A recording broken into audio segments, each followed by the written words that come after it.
Swastiastu. Om Swastiastu. Pemirsa, kita izin untuk membuka masker hari ini.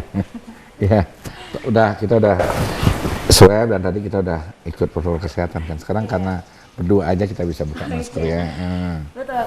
Baik pemirsa, hari ini saya Fitria Sinta akan menemani Anda dalam dialog khusus pada hari ini, di mana dalam episode kali ini saya akan berbincang dengan Bupati Buleleng Bapak Putu Agus Suratnyana, di mana beliau bersama Wakil Bupati Bapak Ijo Basucitra akan purna tugas tepatnya di bulan Agustus tahun 2022 nanti. Namun sebelum saya lanjut berbincang dengan Bapak Bupati, kita simak terlebih dahulu tayangan berikut ini.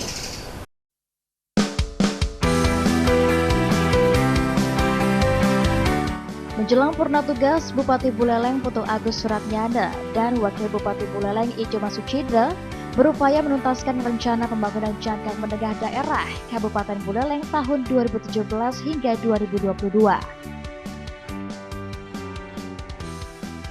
Bupati Buleleng Putu Agus Suratnyana dan Wakil Bupati Buleleng Ijo Basucitra untuk periode kepemimpinan kedua 2017 hingga 2022 dan dilantik oleh Gubernur Bali Made Makupastika di Gedung Wiswasabha Utama Kantor Gubernur Bali hanya memiliki rentang waktu tersisa sekitar 5 bulan lagi. Selama 2 periode menjabat sebagai Bupati dan Wakil Bupati Buleleng, yakni 2012 hingga 2017 dan 2017 hingga 2022, memiliki tantangan tersendiri. Terlebih di masa pandemi COVID-19 yang melanda Pulau Bali dan sektor pariwisata yang terpuruk, sehingga mempengaruhi pendapatan asli daerah PAD Buleleng. Hal ini tentu saja menghambat program pemerintah daerah yang dirancang dan disusun untuk kemajuan dan kesejahteraan masyarakat, mulai dari pelayanan kesehatan, pendidikan, sanitasi, pembangunan infrastruktur dan fasilitas umum, seperti sarana jalan dan penyediaan air, pengentasan kemiskinan, serta meningkatkan sektor pertanian dan perikanan.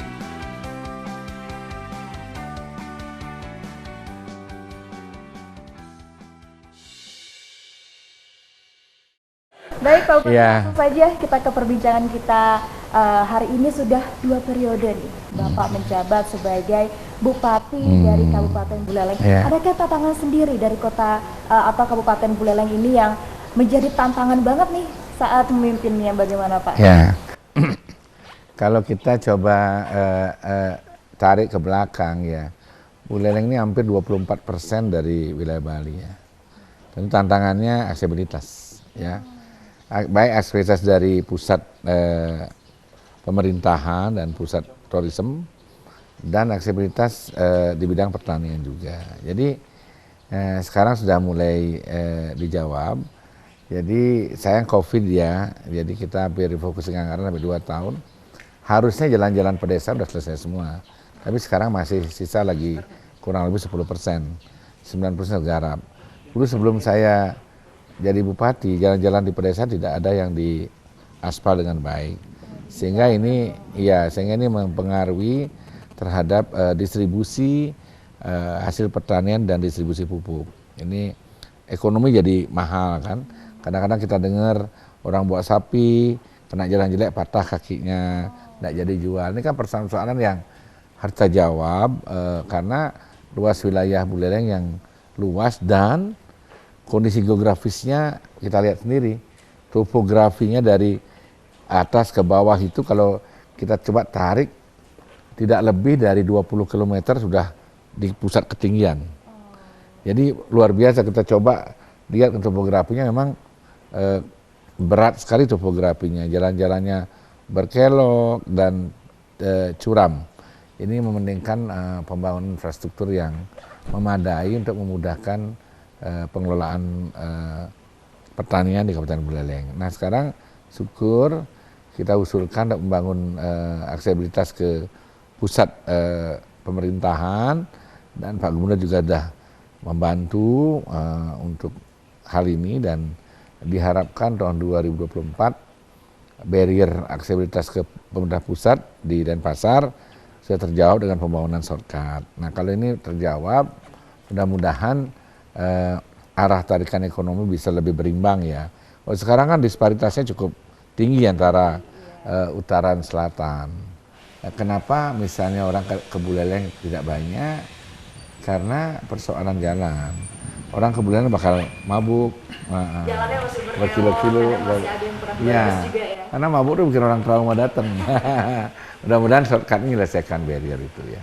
Oke, baik Pak, seperti yang sudah dibahas tadi sama Bapak, di masa seperti ini COVID-19 pastinya sudah hampir di seluruh belahan bagian dunia. Terus bagaimana cara Bapak sendiri untuk mewujudkan visi misinya dalam program mewujudkan masyarakat yang mandiri, sejahtera, dan berdaya saing di masa seperti ini, bagaimana caranya?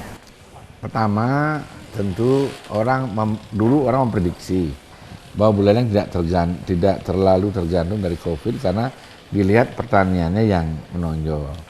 Tapi itu salah. Banyak sekali pekerja-pekerja tourism pariwisata itu kerja di Denpasar, di Badung, di Gianyar, banyak kerja di sana. Mereka pulang, beban juga buat kita kan. Nah, cuman kita untuk pemerintah daerah tentu mengatur dengan baik pemakaian anggaran. Kita lewat refocusing yang ada selama ini kita upayakan seefisien mungkin memakai anggarannya. Kita sering rapatkan refocusing sehingga tepat sasaran. Yang paling penting tepat sasaran dulu, efisien dan tepat sasaran dulu. Nah, 2 tahun ini tentu target-target capaian saya menjelang selesai juga ada COVID. Saya jujur aku tidak tercapai dengan maksimal. Seperti saya katakan tadi, jalan baru 90%, kesehatannya belum bisa maksimal sekali. Saya mau bangun cat lab, belum ada dana, padahal kita mau bantuan pusat. Nah, tahun ini mudah-mudahan sudah selesai, kita bisa bangun cat lab. Walaupun saya selesai, tapi anggaran tahun 2003 masih saya mengatur dalam KUHP-PAS untuk hal-hal yang skala prioritas untuk bisa memberikan pelayanan kepada masyarakat baik di bidang pendidikan, kesehatan, ya, infrastruktur dan lain sebagainya. Untuk masalah sekarang nih, Bapak lagi sebentar akan pernah tugas, akan selesai tugasnya. Adakah pekerjaan rumah yang belum tuntas atau akan dituntaskan dalam waktu 5 bulan ini? Ya, jadi saya mencoba melihat beberapa persoalan. Pertama, soal-soal yang mendasar ya, sektor pendidikan, ya, sektor kesehatan, kemudian infrastruktur. Nah, ini yang menjadi pijakan utama untuk menaikkan menaikkan indeks pembangunan manusia kita. Ya. Usia lama sekolah kan, kemudian usia harapan hidup. Nah, ini kan hubungan dengan kesehatan, dengan dengan lama usia sekolah, dengan pendidikan. Ini yang kita coba selesaikan yang mendasar sekali. Kalau lihat dari progresnya, kita persentase sudah naik terus. Yang infrastruktur yang saya bilang tadi masih kurang kira-kira 10% lagi. Rumah sakit kita bangun karena jarak Buleleng jauh, kita bangun di barat, satu di Tangguwisye, di tengah kita perbaiki IRD-nya, kemudian di timur kita bangun di Kerobokan di Girimas, tambah satu, sehingga puskesmasnya kita rawat inap diperkuat, sehingga pelayanan paripurna dan kesehatan tercapai. Lebih mudah dia. Nah, ya, cuman detail-detailnya karena sekarang eranya orang kan semua ke spesialis, bahkan ke subspesialis. Nah, persoalan Buleleng itu persoalan misalnya bedah saraf ya. Bedah saraf ini yang berat. Karena orang tabrakan di Buleleng dibawa ke Denpasar, maaf, sampai di Bedugul sudah masalah. Tapi kalau kita punya bedah cat lab, ya, bedah saraf, bedah jantung, kemudian bedah saraf di Buleleng, ini sedang kita kembangkan, membuat masyarakat lebih aman, lebih terjaga keamanan mereka untuk hal-hal yang sifatnya insidental. Jantung, tiba-tiba ada persoalan jantung, kalau ada cat lab langsung diselesaikan. Ya, saya sangat tertarik sekali melihat seluruh fasilitas yang diberikan oleh warga Buleleng pastinya ya. Dan pastinya kita harus mengimbau juga karena sudah diberikan fasilitas, bisa menjaga dengan baik seluruh masyarakatnya. Betul begitu Pak ya? Ya, ini penting buat lingkungan itu ke depan, sangat penting buat kita semua. Ya. Di tanggal 30 Maret tahun 2022 ini Buleleng berusia 418 tahun, betul Pak ya? Iya, iya, iya. Oke, apa harapan dan doa Bapak untuk Kabupaten Buleleng ini di saat usianya dia ke 418 tahun? Ya, kalau kita lihat Buleleng itu kota yang tua sebenarnya, lebih tua dari Denpasar ya. Dan pengembangan awal dari konsep Belanda di awal, Buleleng itu ibu kota sudah kecil dulu. Ini Denpasar belum ada. Nah, mulai dipindahkan ke Denpasar, pemerintahan airportnya Denpasar semua, Buleleng perkembangannya lambat sekali, lambat. Dan orang berbondong-bondong banyak ke Denpasar. Ke Denpasar kota maksudnya Ya. ya. Jadi dengan usia 415 kita pertama tentu kita menjaga kota itu menjadi bersih, menjaga bangunan-bangunan bersejarah sehingga bisa menjadi salah satu atraksi kebudayaan ke depan. Nah, tentu keinginan masyarakat Buleleng awalnya mereka ingin mengembangkan tourism juga. Tapi mungkin perlahan karena rencana bangunan bandara juga sampai saat ini belum ada kepastian. Jadi kita menunggu, tapi sambil menunggu kita coba cari spot-spot yang bisa kembangkan. Karena kita lihat di daerah pemutaran sana, di Banyumanik, hotel-hotel yang ada di sana, okupansinya kalau lagi normal bisa 80%. Bahkan saat COVID 40% bisa. Berarti banyak orang yang mulai melirik lingkungan sebagai destinasi. Gitu. Bunga view yang bagus, Ya. populer banget apalagi di kalangan anak-anak muda. Ya, jadi banyak yang makanya mari kita jaga, yang dirusak kita dorong terus akan lebih baik lagi. Ya. Oke, baik. Ini ada pertanyaan yang buat saya penasaran dan mungkin warga Buleleng juga penasaran setelah selesai menjabat menjadi bupati, Bapak mau ngapain lagi nih habis ini? Masih tetap di politik ya, atau mau menjadi pengusaha, atau ya sudah lah menghabiskan waktu bersama keluarga? Karena pasti kan 2 periode ini sibuk sekali ya. Iya, iya. Keluarga pasti ya sudah dikesampingkan terlebih dahulu. Bagaimana selanjutnya nih Pak?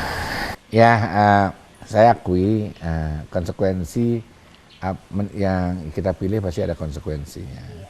Pilihan ada konsekuensi, tapi gimana kita minimalkan konsekuensi itu kan. Nah, seperti jauh dengan anak, ya pastilah. Sekarang untuk hubungan sama anak, kebetulan hobinya sama. Hobinya sama, suka balapan, suka main motor, sama hobinya ketemu lagi. Ini saya pakai untuk merekatkan lagi hubungan dengan anak. Hobi, gitu ya. Ya, sekarang anak sudah mulai menanyakan minimal papa lagi bikin apa sekarang, udah mulai. Dulu nggak mau. Gitu. Pokoknya dia asik dengan main musik. Ya. Padahal sekolah bisnisnya di Australia tapi nggak mau ngelirik bisnis papanya. Tapi sekarang udah mulai. Mungkin Pak, yang terakhir pertanyaan dari saya, apa harapan untuk bupati yang akan terpilih nanti dari Bapak? Ya, harapan saya sederhana aja. Pertama, mudah-mudahan bisa dekat sama masyarakat, karena Buleleng karakternya beda. Masyarakat sangat egaliter dan dia akan ngomong, kalau dia nggak suka dia akan ngomong. Kemudian dia akan melawan kalau dia dilihat contoh pimpinan nggak baik. Berat, udah di Buleleng itu berat sekali. Harus mentalnya siap betul dan nyalinya harus 2. Kalau punya nyali 1 nggak bisa. Ada keberanian, memutuskan, kerja ikhlas lah kalau mau jadi bupati Buleleng. Ya. Tapi saya yakin next 5 tahun ke depan kalau dikelola dengan baik, dengan shortcut dan lain sebagainya ini, Buleleng akan mulai bisa menjanjikan. Ini ya Buleleng nanti yang jadi bupati yang harus tahu tata ruang lah. Tata ruang dengan baik, karena kalau tata ruangnya nggak paham tata ruang nggak ngerti dia. Karena kita katakan tadi, ruang di Buleleng itu topografinya begitu, ya, vegetasinya berbeda. Dia harus tahu tata ruangnya, oh desa ini nanam ini aja deh, desa ini pohon ini aja deh, jangan disamaratakan. Nah ini di pertanian seperti itu. Differentnya tadi harus. Differentnya dari melihat kondisi geografis dan topografi dengan baik. Dan harapan saya tentu dengan disiarkannya Buleleng, mudah-mudahan teman-teman yang berasal di Buleleng yang menonton siaran ini, ayo bangun Buleleng bersama-sama ya. Kemudian juga kepada orang-orang berinvestasi ke Buleleng, datang ke Buleleng. Nah, sehingga budaya ini bisa kita kembangkan sesuai dengan tata ruang yang sudah kita rencanakan dengan baik. Baik pemirsa, demikian perbincangan hangat saya dengan Pak Agus hari ini. Terima kasih dan sampai jumpa dalam episode dialog khusus lainnya. Saya Fitri Yasinta pamit undur diri dan sampai jumpa. Om Santi Santi. Om Santi Santi Santi Om.